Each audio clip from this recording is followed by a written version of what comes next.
Hello, everyone. Thank you for coming to my graduate project defense. And my graduate project is A Neighborhood in Crisis, the Institutional Failures and the Perpetual Fight to Preserve Black History. For my research question, it really kind of follows the ability of residents to historically designate and protect their neighborhoods. And especially relating to the Fifth Avenue neighborhood, it was systematically barred and it was kind of decided from the start. So this research project includes previously unreleased documentation from a Freedom of Information Act request relating to the designation process of the Fifth Avenue Pleasant Street neighborhood. And there are various decisions of the past and present that are critically challenged to kind of showcase waste and incompetence in the realm of housing. And a critical analysis of this information will highlight those who should be held responsible for disregarding the importance of Gainesville's history. So my methodology primarily relies on relating the historical documentation of the past to the neighborhood today. So I was able to find significant documentation with the Freedom of Information Act, like I mentioned earlier, the University of Florida Smathers Library and the Fifth Avenue Oral History Project, the Alachua County Historical Society, the State of Florida Archives with their Florida Memory Archives, and the City of Gainesville's A. Quinn Jones Museum. And what I really want to highlight in this graduate project is that my experience as a preservationist who's actively preserving structures, especially in this neighborhood, provides another kind of unique perspective that allows for an insider's view of the regulations when they meet the neighborhood specifically. So that's kind of really important. And then how can all this information be used to help the neighborhood retain its identity and culture? So Operation Concern was launched in 1967 by Republican Governor Claude Kirk, and it was the first time the government really got involved in the neighborhood and its affairs. So Republican Governor Claude Kirk, he employed colorful language, flamboyant antics, and a confrontational style reminiscent of Southern demagogues of the past. And it's really important to note that he's the state's second elected Republican since Reconstruction and one of the first Republicans after a major ideological political realignment. And Kirk seemed to have heard Barry Goldwater, the GOP's 1964 presidential candidate, who advised Southern Republicans to go hunting where the ducks are. And Kirk believed that the electoral success rested in appealing to alienated Democrats who most objected to desegregation pressures. On May 18, 1969, the Tampa Bay Times reported that Operation Concern is fading away in Gainesville. So what was supposed to be a pilot project for the city of Gainesville and for the whole country really starts to fade away, and it didn't really achieve the results that it was supposed to. So streets were going to be paved, and only a few streets were paved. Many jobs were needed, but only a few have been found. And what really is kind of concerning is that Operation Concern kind of begins the abandoned house demolition program for the city of Gainesville. So it really kind of starts the sentiment that, everything old should be destroyed and not preserved. So the National Historic Preservation Act, through its Section 106 process, requires the identification of historic resources eligible for inclusion in the National Register and forces agencies that are using federal dollars to prioritize their protection. And as we'll see further throughout this presentation, Fifth Avenue is an example of a departure from a procedural mandate included in the Section 106 process, and violations of this mandate can eventually prohibit access to federal dollars. So of course the federal government has the power of the purse.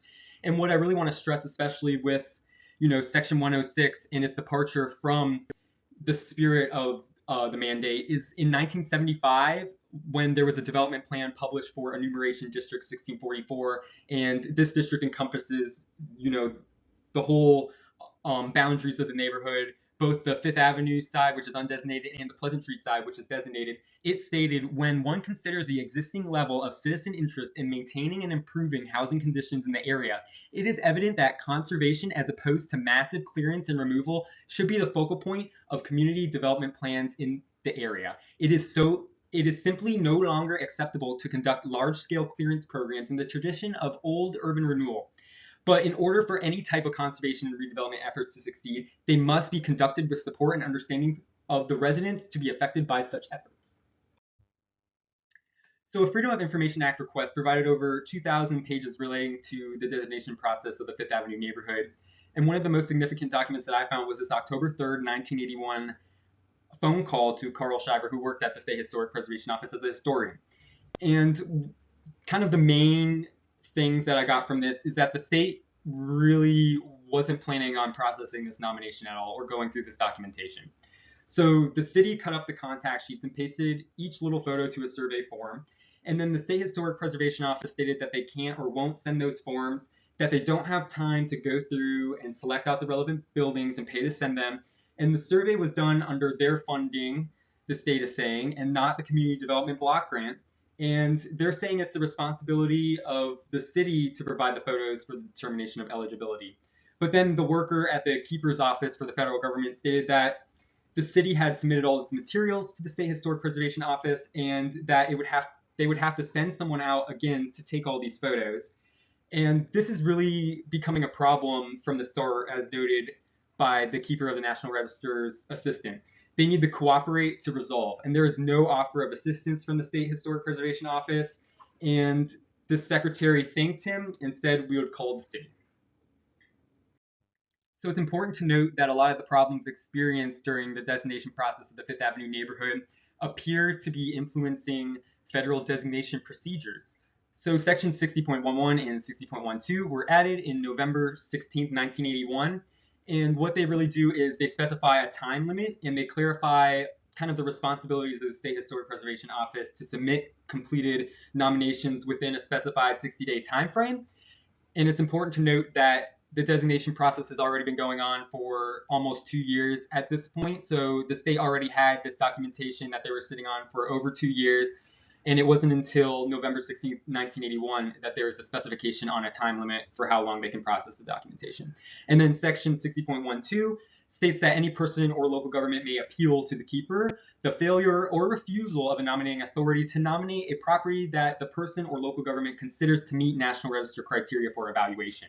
So this is kind of also a significant procedural change, as it really gives more power to the person or local government that completed this survey documentation. So shortly after the keeper of the National Register sends a letter to the state asking for a determination of eligibility, on November 23, 1981, the State Historic Preservation Office states that it is the opinion of this office that the Northwest Fifth Avenue district in Gainesville is eligible for listing on the National Register. But on February 12, 1982, the state rescinds its recommendation in its entirety. So they state that the area west of Northwest 6th Street does not appear to meet the criteria, and then whether or not a potential district exists east of Northwest 6th Street will require further investigation, according to the state. It's very important to note that right before the state rescinds its determination of eligibility for inclusion is that on January 22nd, 1982, there is a call to Carl Shiver once again at the State Historic Preservation Office, and it states that a couple of days ago, people from Gainesville came up and that they're very anxious about the progress of their community development block grant. And they gave the State Historic Preservation Office a plan for destroying restructuring the whole neighborhood, and they told them that it would be a problem if they got a determination of eligibility, as the proposal would affect a quarter of the district. They thought that having a district would be good, but now they're having second thoughts. And then the State Historic Preservation Office was going to go down to look at it. And, one of the primary concerns is that there would be a lot of demolitions of buildings. And there was some push by the city to get some of the blocks cleared for a police station parking lot. And this area was noted as very depressed, and the buildings were not unsound, but they were dilapidated. And it appears that there is a lack of interest and money to do anything. But Carl Shiver thinks that it may just be neglect. So this map is of the Gainesville Community Redevelopment Agency's Heritage Trail, which still remains incomplete, and it was one of their first goals when they were formed in 1979. And what's important to note is that this Heritage Trail was going to correct some of the document insufficiencies that ERLA survey kind of noted. But what I want to note with this map is that I added blue rectangles, and this shows redevelopment areas within the district boundary, or the primary redevelopment areas that I identified. So at the corner of Northwest 7th Avenue and Northwest 6th Street is the police station parking lot, which, as we saw in some of the documentation from the FOIA request, was a kind of a contentious battle for redevelopment for the neighborhood. And what's really important to note is that there was over 12 structures that were demolished in this little area, and that displaced over 12 families. So it really had a profound impact on the neighborhood. And this parking lot now serves as kind of an auxiliary lot for the Gainesville Police Station across the street.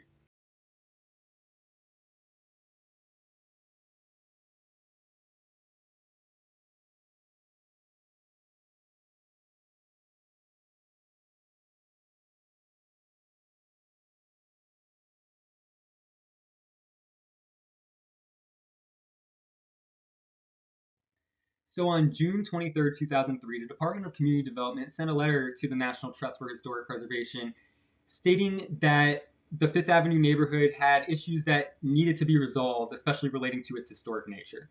So the two neighborhoods, Fifth Avenue and Pleasant Street, are similar in all ways but formal designation. Over the years, the CRA has attempted to bring the two neighborhoods together through the use of design techniques, including matching street name signs to show the current numeric street designation and the original street name, and the development of unique crosswalk patterns on 6th Street to draw the neighborhoods together. And then they think it's important to share with the National Trust Policy 7 of the adopted redevelopment plan, calling for the nomination of the Fifth Avenue neighborhood to the National Register. And it is the hope that the model block program will show the neighborhood that preservation is possible without creating some of the pressures that Pleasant Street has experienced. So they believe that this approach will demonstrate that a neighborhood can be restored for the benefit of existing low to moderate income families while also preserving the historical nature and context of the neighborhood. So the model block program doesn't come to fruition, and really the underlying reason is this wall of silence that starts to occur between the city of Gainesville and Santa Fe College. So a partnership that was crucial in turning historic buildings, into educational spaces, especially with the historic train depot, starts to unravel, and it especially occurs, right after this model block program was announced. And Santa Fe doesn't attend the city meeting for the model block program to fix up some of their structures that they own. And Larry Keene, who was a spokesperson, announced that the college intends to have the houses removed and the property turned into a green space, which is a buffer area for their campus, instead of rehabilitating these old historic structures and incorporating them into the Santa Fe campus. And of course, now, a new Santa Fe kind of college was built with a huge parking lot, and the green space is still just empty, or it's just turned into a parking lot.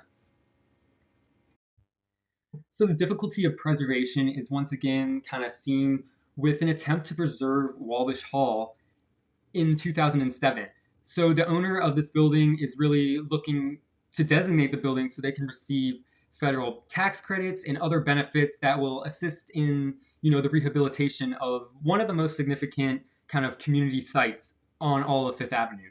So the top floor was known as Wabash Hall during the 1930s and 40s, and it's hosted Black performers from the Chitlin circuit, such as Ella Fitzgerald, Cab Calloway, Duke Ellington, Lionel Hampton, and the Sweethearts of Rhythm.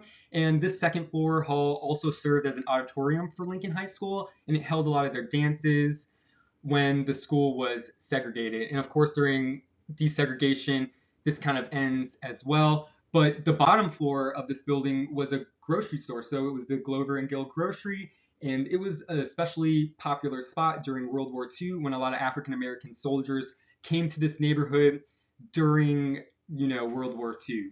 And there was sometimes over 1,000 soldiers per night coming to this avenue, so it was really packed. So I came across an attempt by the city of Gainesville to demolish this central aisle turned L plan turned bungalow structure that was probably one of the first structures ever created or moved from a former plantation to Fifth Avenue after emancipation. And a lot of this documentation, that's going to come in the following slides, relates to trying to save this piece of Fifth Avenue history. So this plat map of the Fifth Avenue neighborhood denotes Lot 16, which is encompassed by a light blue line. And what's important to note about, Lot 16 is that that's, of course, the house that the city of Gainesville wanted to demolish for redevelopment purposes. And I identified that, it would be relatively easy for the city of Gainesville to conglomerate all these lots and take possession of all these structures for redevelopment purposes with the current rules and regulations they have on the books. So that's definitely very concerning because the city could definitely take possession and, kind of force redevelopment and force one of these corporate apartment complexes on the neighborhood, further diminishing the integrity of the neighborhood and just really changing the scale and character as well. So these structures that are all located in near proximity to each other are all vacant right now. And believe it or not, that's actually one of the criteria for a dangerous building. If a house is vacant and not secure from trespassers, the house can be considered a dangerous building and the city of Gainesville can put a lien on the property and then take over the home and demolish it themselves or sell it to a developer to demolish. So that's definitely very important to note. And then on the right-hand side of this picture, the lower right-hand corner, I have a orange circle and you can see the sewer line. And this is kind of a thing that the city of Gainesville does is when they cap the sewer line, that's when you kind of know the house is going to be demolished or it's going to be demolished soon for redevelopment purposes. So the house located right next to 1106 Northwest 6th Place, which is the central aisle that I'm saving, is 1110 Northwest 6th Place. And you can see the cap sewer line at this structure. And then also to the left of this structure is a vacant lot owned by the city of Gainesville. And then to the left of that is a daycare center that recently suffered a fire. So obviously, like, that daycare center can be considered a dangerous building. And then the fact that no one's living at 1110 Northwest 6th Place also kind of puts it in the criteria of a dangerous building that could be demolished at any time. So this structure is located on the eastern side of 1106 Northwest 6th Place. And what's important to note about this structure is that the owner was actually trying to fix it up and, return it to good repair and rent it out. But the city of Gainesville found out that, there was no permit pulled for the property, and then they put a stop work order on the property, and they did $1,000 per day per violation, up to $5,000 per day per violation, and up to $15,000 per violation for this little tiny house in the Fifth Avenue neighborhood. But what's really unfortunate is that in the 1980 ERLA survey, one of the primary concerns of preservationists is that there's no flexibility in the building code to allow for historic preservation, and that city building inspectors and code enforcement officials aren't really knowledgeable in restoration or preservation techniques, and this makes it super difficult for any homeowner or property owner to, get permits for the structure, especially if it's historic nature, because the city of Gainesville is going to want everything brought up to code when that's just not feasible with a historic building. So this is documentation relating to the fire at 1127 Northwest 7th Avenue at the daycare center, and it's important to note that this is a hall and parlor house that was actually converted into a local business, and this hall and parlor was one of the first houses seen on the Sanborn map when it reached this section of the neighborhood. So this structure does offer clues at the development of the neighborhood, and it's just really, disappointing to see a fire occurring at this location. So believe it or not, just 5 days before the fire at 1127 Northwest 7th Avenue, the daycare center near the house I'm saving, there's a fire at 512 Northwest 6th Street. And Northwest 6th Street is kind of the primary redevelopment area for the neighborhood. And especially with Santa Fe College demolishing some of the structures that really bound the neighborhood together. And then also this house fire kind of occurs, just 5 days before that other fire. And what's really important to note about this fire, it seems to be that this fire was part of a string of fires that happened at relatively the same time. There was also the Alachua County Feed Store, which is on Northwest 6th Street, also suffered a major fire as well, and it was believed to be arson. So these wood vernacular structures seem to have been a target for an arsonist during this time period. It's concerning to see that after a fire, the area is listed as a redevelopment opportunity by Colliers International, and this also includes a historic red brick service station that's at the corner of Northwest 5th Avenue and Northwest 6th Street. And this would definitely separate the neighborhoods if a corporate mega student housing complex was built here. So this is the Heritage Trail that was proposed by the CRA in 1979. But what's really important to note here is that around the blue circles that I included are areas that are kind of appear to be focused redevelopment areas. So number 10 at the corner of Northwest 5th Avenue and Northwest 6th Street is the former service station and that pyramidal hipped house that we just saw. And then at 62 is the Jean Rowe Hospital, and this is one of the first hospitals in the whole entire neighborhood for Black residents. So that's a really important structure. And then another structure that's also, recently burned down during kind of the string of arsons is the Marie boarding house. And the Marie boarding house is located at Northwest 8th Street and Northwest 5th Avenue, right near the Duncan Brothers Funeral Home. But it's just really concerning to see that, a lot of these very significant sites in the neighborhood are now areas that could be redeveloped significantly. So because I'm moving the structure from 1106 Northwest 6th Place to the Duval Heights neighborhood, I had to purchase a lot for, this house to stay. So what's really kind of concerning here is that the lot that I purchased still has a $16,000 lien on it, and I wanted to find out why there was a lien on the property. So back in April 28, 2004, there is a violation stating that there's a dangerous building, and of course this building could just be not secure from trespassers, and that the demolition of the building is required. And George Peterson owned the land at the time, and on May 4th he signed certified mail. And one of his relatives or someone in close proximity to him on May 14th also receives the letter, and she signs it. But then on November 24th, George Peterson is found guilty, and pictures are not included on the online documentation to show the condition of the house or lot. But on February 16th, there's a $180 bill to remove the trash and toilets and sack bricks next to the house and mow the yard. And according to documentation in notarized form, on February 25th, 2005, the property is in compliance. So that's something that's really important to note. And then an invoice for the $180 mow and then adding the $125 title search was added to the property in the form of the lien. And then on April 26th, the certified mail is returned undeliverable from George Peterson. And then shortly after April 26th, there is kind of a written note on one of the documents that says the mail was returned and the will was seen in the Gainesville Sun. Time sensitive, please sign ASAP. So on May 31st, 2005, there's a new violation issued for the same identical violations that were already in compliance.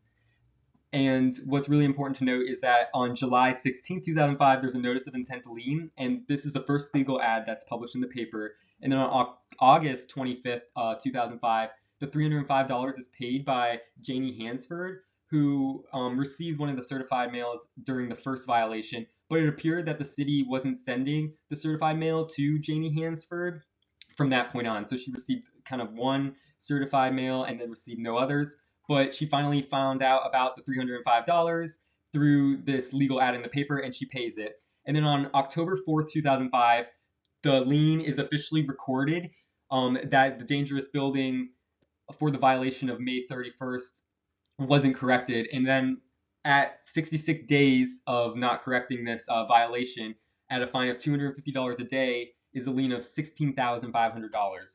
And then on October 25th, 2005, there's a permit for the structure demolition, and that's just 100 days after the first legal ad. And then on November 3rd, 2005, it is believed that the structure was demolished as the property is once again in compliance. And then there's no photos of or record of who paid for the demolition or the condition of the house in either of the cases. So I added a blue rectangular box to show the vacant private parcels next to 1229 Northwest 3rd Avenue, which is where I'm moving the 5th Avenue house. And the documentation relating to code enforcement was uploaded as a result of kind of, I think, a probe that happened in September of 2021 to kind of push for the redevelopment of this area. And the conglomeration of these vacant parcels can definitely, occur, especially, before I bought the land, and that this area would have kind of been a prime area for redevelopment since it's right on the kind of the corner of Waldo Road and University.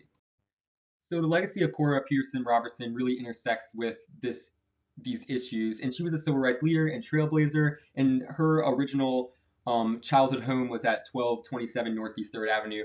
And from her original home site, she had to actually walk all the way to Old Lincoln High School and 5th Avenue.